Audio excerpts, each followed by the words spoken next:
Hey friends, today we're going to talk about something you find in the desert that you really don't want to find.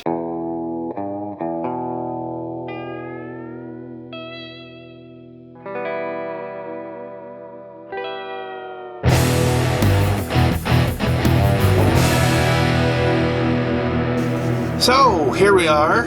I was going to shoot this video outside, but it is crazy windy today. You may even hear some coming through the windows, I'm not sure, but I'm inside. Just because I don't want to be dealing with wind noise when I go to edit this video.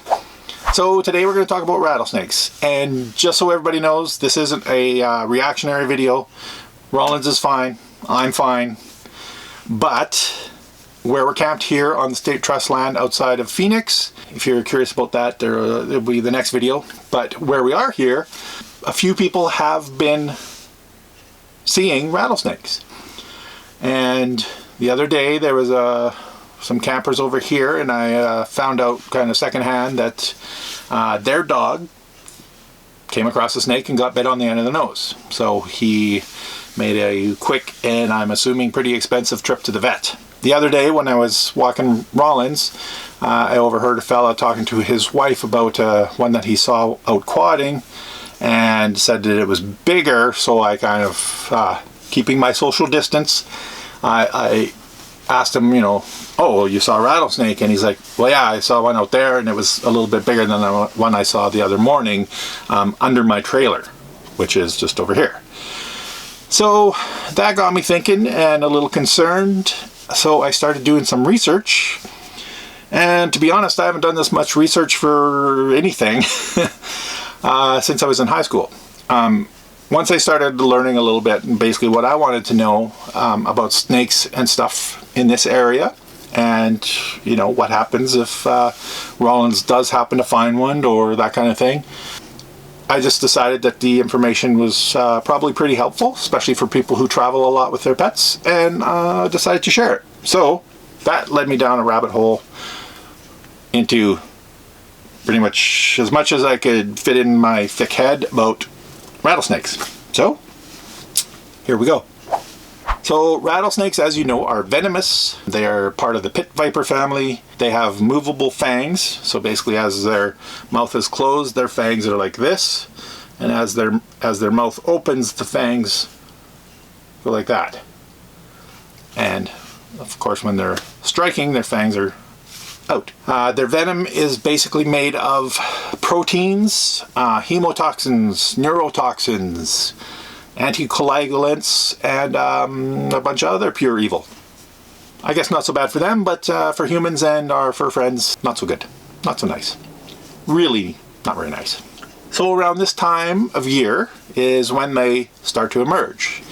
It's basically the first week of April right now, and a couple of people have cited them for the last couple of weeks, so that basically coincides with what I've read on the internet. Late March to early April is when they start to come out. When the temperatures hit around 60 degrees Fahrenheit on a kind of consistent basis, they'll start to emerge out of their dens. That's where they hibernate during the winter, and most of their dens are below the frost line.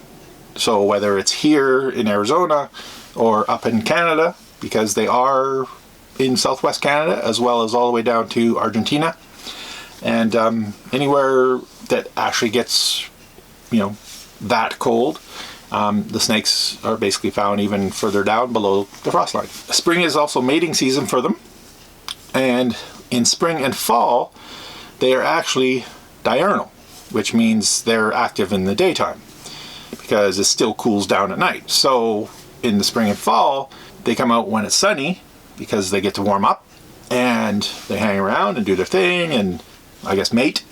And then as spring turns into summer and it starts getting really warm, they actually turn into nocturnal creatures. So basically they're spending more time in the daytime in their dens keeping cool, and then they come out at night when it's warm but not too hot because the sun's down but it's still warm in the summertime.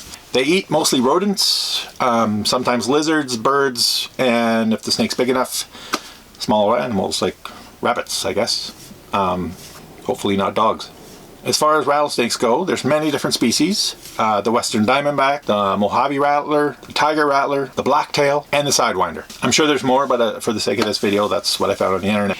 So a little known fact about their rattle, it's not like a baby's rattle. It's not hollow, doesn't have something in the middle. It's basically a segment, is what it's called, and they get a new segment every time they shed their skin. So when they're babies, before they have their first skin shedding, they got what's called a pre-button, and that's like the little tiny end on their tail. And as they shed their skin for the first time, they get a second segment, and then each time they shed their skin, which is anywhere from 1 to 4 times a year, they get a new segment. And the noise that they create, that sounds like a rattle, is actually them shaking their tail, and those segments are banging together. And those segments bang together when they're shaking their tail about 60 times per second. So that's what gets the rattle sound. But there's actually no, like little bead or anything going back and forth inside it. It's, it's kind of interesting. Those segments are made of basically proteins, like a keratin, a fibrous protein, and much like your fingernails. So they're, like they're hard, but, this natural piece of their anatomy. One thing to note is during the summer, if the temperatures are anywhere around 100 degrees and up, you probably won't see a rattlesnake. So if you are the kind of person who likes the heat like I do, don't worry too much about them if it's over 100 degrees. Technically anything above 90 to 95, they're at the point where they can't regulate their temperature. So they're pretty much looking for shade or underground. Which brings me to the next segment. What happens if you get bit? Now, this is where there's a bit of debate over, I'm not going to say misinformation, but old information. The old information of, well, if you get bit by a rattlesnake, like you cut the wound with a razor blade and then you suck out the poison and spit it out and, bandage it up and you're good to go. Not so much. Basically, doctors are saying that if you do that, you're risking possible infection because the bacteria in your mouth or someone else's mouth or whatever is getting into that wound. And technically the venom is already in your bloodstream. So, you're still kind of at risk of suffering from the symptoms of a snake bite. Your best course of action is to get to a hospital within 30 minutes. If you do not go to a hospital, you can more or less expect your body to shut down in 3 to 4 days. Your bodily functions will start breaking down, and you'll basically suffer from organ damage and possibly internal hemorrhaging. Not the way I want to go. So if you are bit, first things first, remain calm. It's not going to help panicking. Plus, if you get all bent out of shape, your heart rate goes up, and that actually pushes the poison through your system faster. So if you remain calm, you kind of have more time, so to speak. If the wound where you were bit, if it's bleeding, you can put a bandage around it. If you're wearing tight clothing or jewelry, you want to remove that because it's possible that you'll get swelling. And then you basically want to get yourself to a hospital as soon as possible. So just to drive the point home a little bit more, some of the wonderful symptoms you can expect to experience are severe pain, burning, or tingling where the snake actually bit you, numbness in your face or limbs, lightheadedness, weakness, nausea and vomiting, sweating, salivating, blurred vision, and severe difficulty breathing. Now, I don't know about you guys, but I've had a few serious hangovers that pretty much check all those. But anyways, let's be serious now. We're talking about rattlesnakes. Precautions you should take to avoid getting bitten. First things first. I'm not the most shining example of proper footwear, being as I'm usually wandering around in my Converse, but do not wander around the desert in rattlesnake season in open-toed shoes or flip-flops or bare feet. Not recommended. Basically, you want to be wearing some decent hiking boots. The higher the better. And on top of that, despite the heat that you might be experiencing, you want to be wearing long pants. And by long pants, they mean canvas pants, jeans, loose fitting so that there's an actual bit of a gap in between the fabric and your skin, because that can work to your advantage later on If the snake happens to bite you or strike at you, basically their fangs might hit the fabric, and as far as they're concerned, that's a puncture, so they pull back. Well, if they hit the fabric and pull back, but there's that much space between your jeans and your skin, you might get lucky and not actually get punctured with the actual fang, i.e. the venom. So that's the logic behind that recommendation. During snake season, you want to be avoiding long grasses. You want to be avoiding log piles, loose rocks that they can get under. You don't want to be lifting up rock, like some, aardvark looking for bugs. It's also recommended that when you're walking, make a little noise.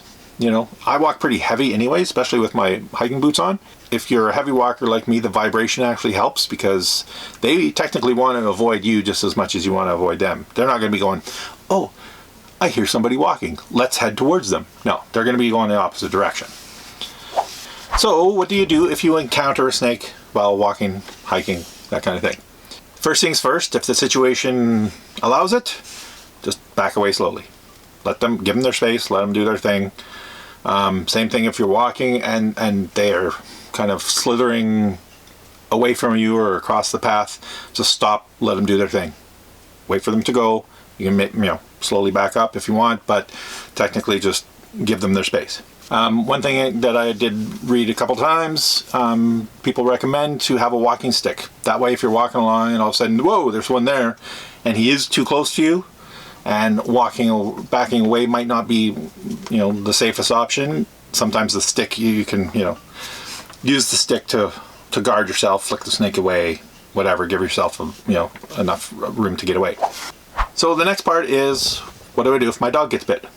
Basically, your responsibility is going to be pretty much the same as if you got bit. Get him to the vet as soon as possible. Similar to humans, most cases, your dog will survive. About 95% of the cases of a dog being bitten, they've survived. About 5% are fatal. A lot of this probably depends on the time it takes to get your fur friend to the vet as well. So if your doggo is kind of free range and he comes back and he's seem a little odd or whatever, and you're not sure maybe he got bit, symptoms to watch out for are obviously puncture wounds and bleeding.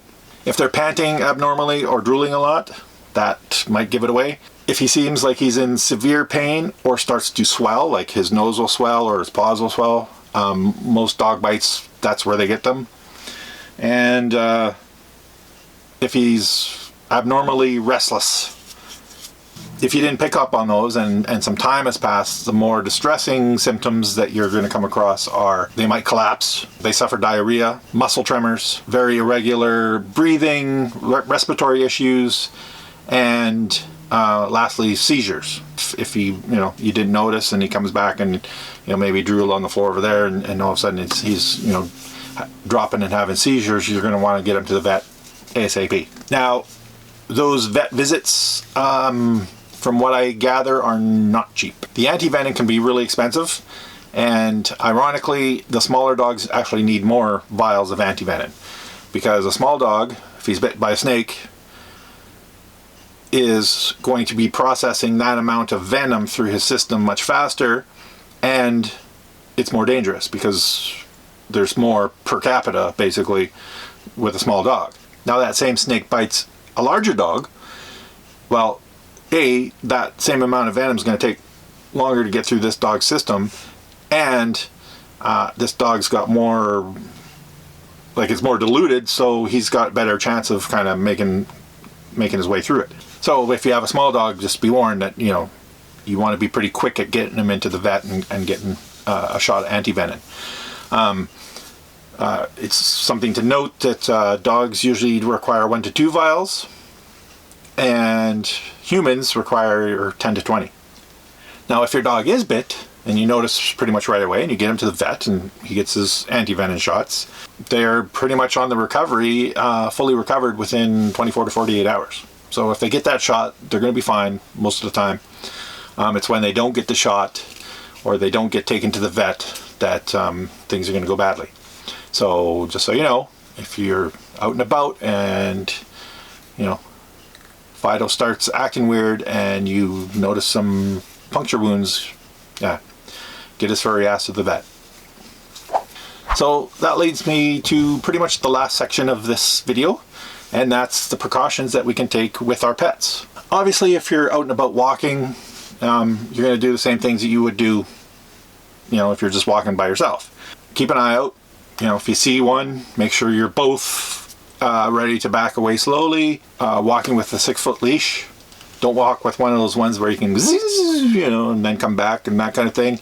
And no free range dog. When I was taking Rollins out for a walk when we first got here, he was free range. He's pretty good. He does laps around me as we walk, basically. He never really goes too far in any one direction, and I call him and he comes running back. It's kind of almost a game. The last 2 weeks now, he's been on a leash. The only time he's not on a leash or his lead here, in lieu of letting him run free range while we're walking, I've been playing more ball with him up and down this little dirt road here. So basically, you're doing the same thing you would as a human, but keep your dog close, keep your eyes open, stay alert, stay away from the grasses and the logs and those kinds of things. And just be aware. Now, if you're a person that visits this kind of area on a regular basis or lives here or that kind of thing, or you spend a lot of time in the desert with your dog, there are vaccinations. The vaccinations actually seem like a pretty decent option. Basically, you're going to pay for a vet visit, and then you're going to pay for the first vaccination, and then you're going to pay for a booster, and then you're going to pay for the same shot every year with his regular shots. So whatever the vet visit cost is, and most of the shots for the vaccine, the anti-snake vaccine, I'm a doctor, I don't know, are about $25 each. So basically, your first shot's $25, your booster's $25, and then you're looking at around 25. I mean, that's just general ballpark. It might be more, it might be less where you are. I don't know. But basically, from what I read, aside from the vet visit, so if your vet charges $100 to bring your dog in, and then plus the shots, well, then you're looking at, $150 first time, and then $25 a year every time you take them in for shots. And that's a much better option than reacting to a bite, because those visits to the vet are going to basically be your vet visit, but the vials of anti-venin are not cheap. I've seen some cases online, just loosely in my research, and those visits were anywhere in the $400 or $500s up to, there was one case, I think it was up around $2,500. If you're going to spend a lot of time down here, I'm considering it, maybe getting him shots if we're coming down again next year. I'm not sure yet, but that's kind of your first option. Now, your second option is anti-avoidance training. There are many places down here in the Southwest USA, California, Arizona. I imagine there's some in Utah. I didn't really look that deep into this yet. And they are dog trainers, but they also have anti-avoidance snake training. So basically what they do is they train your dog to avoid rattlesnakes based on their smell, based on the sounds that they make, and obviously what they look like. Now, I found one here in Arizona that actually has live snakes. They have real rattlesnakes, and they're muzzled. They got these little tape muzzle things on them, and they use them to train the dogs to avoid them. Most the other places that I saw are basically using a fake snake, some with maracas to make the rattle sounds, or even an app on a phone that has the rattlesnake sounds. Those training sessions are anywhere from $85 to up, I think, here to around maybe a couple $100. Depending on the place, I think some of them, the more higher ones, are it's $200 for the whole training session, which is once a week for 4 weeks, and then a follow-up, or sometimes it's 1 or 2 training sessions and then a follow-up. It depends on where you go and that kind of thing. That's research that you would do where you're at. But just know that it is an option. I didn't even know it was an option until I started looking into this. I didn't, and I also didn't know that there was actually vaccinations for rattlesnakes until I started looking into this. So that's about it for this video. In the past few days, I've learned quite a bit about rattlesnakes, and hopefully I've conveyed that in a semi-conducive form here via the video. It basically came down to I just did not want to be caught, rushing my dog to the vet not knowing what to expect, not knowing what I could have done for him, you know, what I should have been doing. Basically, I want to be a pretty good dog dad, so I did the research, and as I was doing that, I just decided, hey, you know what, this will probably help a few people. So if you do a lot of traveling down in the Southwest, it's good to know. And yeah, that's about it. If you found this video useful, please click the like button, subscribe if you haven't, and if you want to know when the next video is coming out, click the little bell for notifications. Thank you for watching, and I'll talk to all you guys later, and that's about it. Cheers!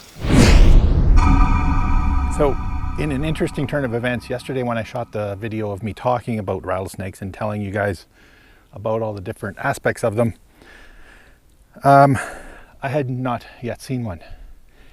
And ironically, today I was inside just compiling the footage, getting everything ready to edit. I literally just purchased an image of a rattlesnake from Dreamstime, which is a stock agency website, because I didn't have anything that, you know, I could show you guys. As I was doing that, my neighbor Joan from across the road here let out a little bit of a shriek, and I checked on her, and she goes, yeah, there's a rattlesnake right here. So I went over with my D800 and managed to get a few seconds of footage.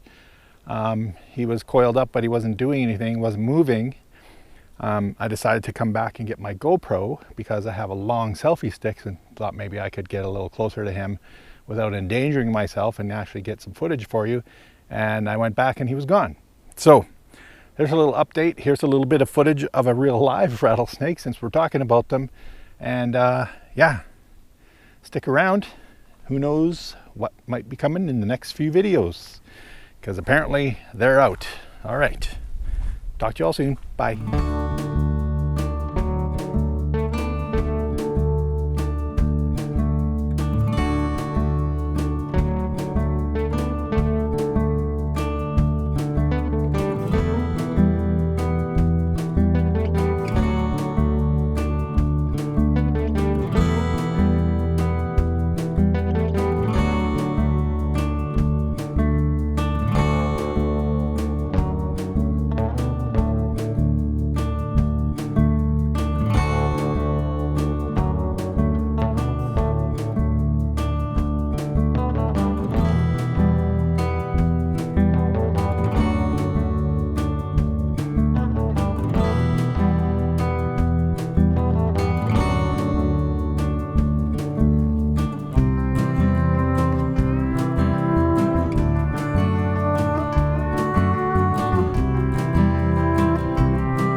It's like working with a monkey.